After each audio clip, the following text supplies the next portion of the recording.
Hi, my name is Laura Ardila. I'm a student of the specialization in translation at the Rosario University. Today we are making a reflection about the war in the world. War is a concept that includes a lot of things.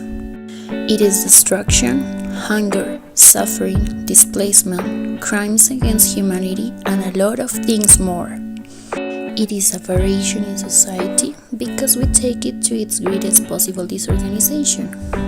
It is a cultural variation due to some historic values that have been treasured or lost.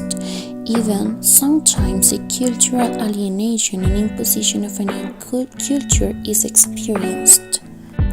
Also, it is a variation in the economic field, so the existing economy infrastructure is destroyed to impose a new one that responds to getting profits to the most powerful classes.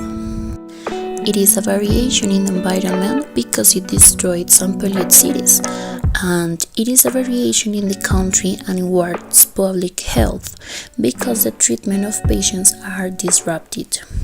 Medical tests and routinary services are disrupted with heavy long, short, and medium-term consequences. But where wars came from?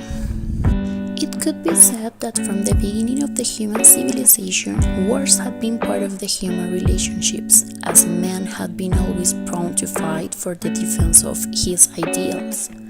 In ancient times, for example, wars usually started for reasons of territorial expansions, as were the wars of conquest that the Roman Empire unleashed around it in Europe, Africa, and Asia. But other wars were provoked because of disputes inside a nation, which some territories had a desire of making themselves independent. It is obvious that there are different kinds of war. Among these, we can find Cold War. It is a fight between two or more nations that doesn't reach the point of armed confrontation, although there may be violent acts. An example of this kind of war is the one that happened in 1947, where the Eastern and Western blocs were confronted after the Second World War, led by the USA and the Soviet Union. Nuclear war. It is the one that would be carried out by using nuclear arms. These kind of wars could make food production diminish in an 80%. World War. It is a large-scale armed conflict in which different countries and continents participate. Of these kind of wars, we have two main examples: the World War I, which occurred from 1914 to 1918, and the Second World War, which occurred from 1939 to 1945. Holy War. A holy or a religious war is the one whose conflict is caused for the religion. We can observe the example of the war developed in France from 1562 to 1598, a war between Catholics and Huguenots. Have wars brought some benefits to the world? Wars tend to drive to develop new technologies, most of them more lethal arms to use against the enemy and better defenses to the soldiers. First World War marked a before and after when we talk about military technology. It's for that reason we are mentioning some of those technological advances that had borne 2 and 4 wars. Artificial intelligence that recognizes soldiers. It has been said that Ukraine has an artificial intelligence tool that allows them to recognize Russian soldiers that are in their territory. This tool is very useful now that the conflict Russia-Ukraine has risen again. Devices that allow people to look through walls. It's a part of military technology. It was developed by an Israeli enterprise which allowed people to detect objects and people through walls. Anti-drones rifles. It is a device designed to cut off communications between drones, the remote control, and the GPS net to limit video transmissions, thanks to a 9x magnification peephole that brings great precision. War tanks. It was a device invented during the First World War. Its objective was to allow people to be able to pass through the land while the enemies were attacking simultaneously, besides to attack them. Also, it was created to allow people to pass through complicated surfaces for a common vehicle. Encryption machines. These machines capable of making codes were made to allow that only a few persons could decipher these codes, which was really useful when sending communications to allies and prevent messages to be intercepted. Of course, it is not a secret that there is a devastating and bleak side of wars, consequences that affect to a greater or lesser extent they involve countries and the whole world. Now we are going to see some of these consequences. Hunger and poverty. A conflict that is expanded for a long time leaves cities completely destroyed. Food crises are very common in the countries at war. The foods production system seems paralyzed and food access gets more difficult while conflicts and violence increase. Violence. People during war live in an incessant threat, as well as they always feel that their life and the life of their loved ones are in constant danger.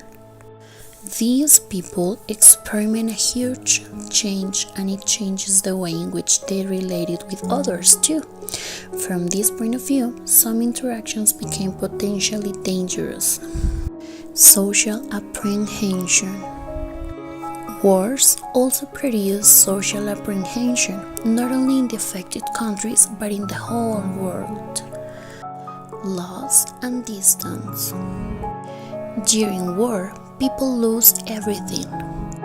Not only that which is material, like dwelling or memories from a life, there are basic aspects from a human being life. The real dilemma of a conflict victims is that many of them lose relatives, friends, neighbors, and even a whole community.